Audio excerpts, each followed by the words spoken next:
Si akong ako dyan nagpaypay si akong guys. Good morning guys. Medyo good morning sa aking kinabuhi karon. Happy lang. Mga may problema. Still going on.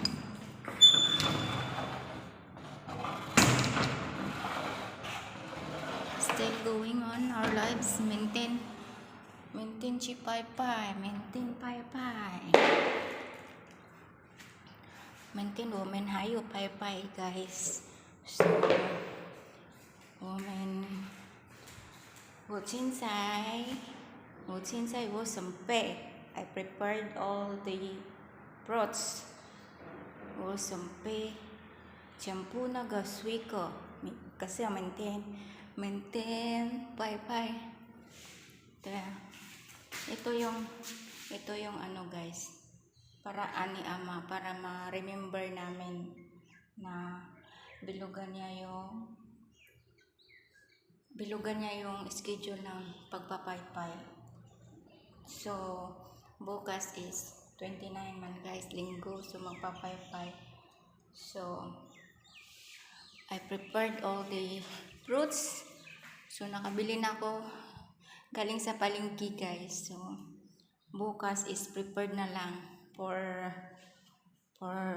ano guys, prepared na lang sa ilagay ko sa isang plato.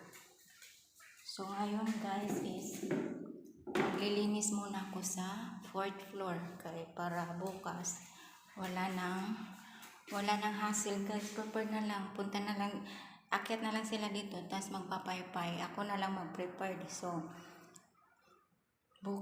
bukas ko na lang iakyat yung mga prutas. So ngayon is maglilinis ako guys, 4th floor hanggang 1st floor, pero minsan tinatamad ako guys para linis-linis lang, kumbaga ganun.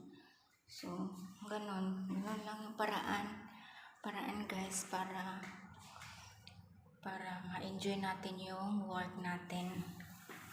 So every work natin guys is hindi mawawala yung ano guys, papasalamat every day. Okay guys, that's all. Have a nice day. Goodbye.